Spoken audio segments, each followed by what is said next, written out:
Puritan theologian John Owen said, "Be killing sin, or sin will be killing you." This is why I'm calling you today as a young person. I'm calling you today on Youth Cafe here on CITAM Church Online to go for the jugular. We're looking at these words from Jesus in the Gospel according to Luke chapter 9, verse 23. Jesus says, "If anyone wants to come after me, he must deny himself and take up his cross every day and follow me." Discipleship includes denying of ourselves. But secondly, it also includes daily death, taking up our cross and following Jesus. The cross was not something that would be used as something ornamental. It was a gory thing. It was an eyesore. It was anything but beautiful. It was a symbol of shame and dishonor. The cross was a place of death. It was actually, of course, as you may know, the highest form of capital punishment by the Roman Empire. And it was something that was associated with a lot of criminal activity. Criminals would be nailed on that cross.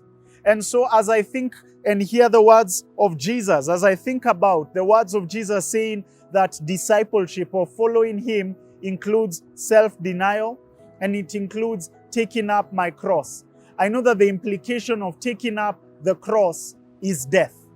The implication of taking up the cross is something that is a symbol of shame, a symbol of dishonor.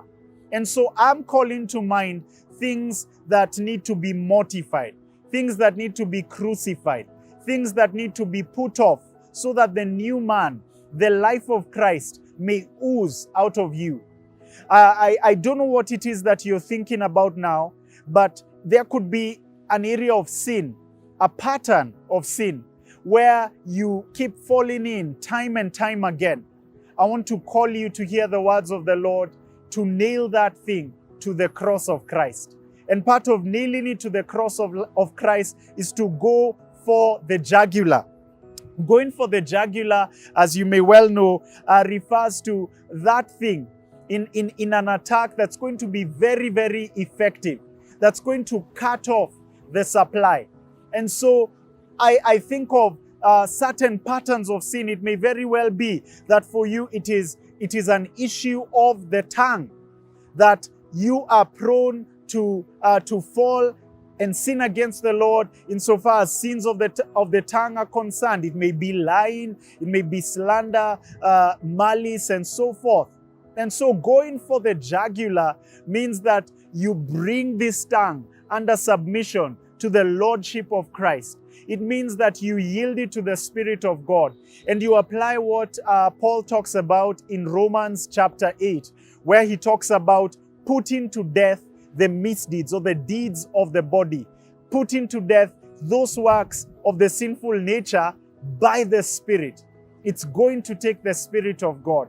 The Spirit of God is the one who will aid us insofar as putting these things to death.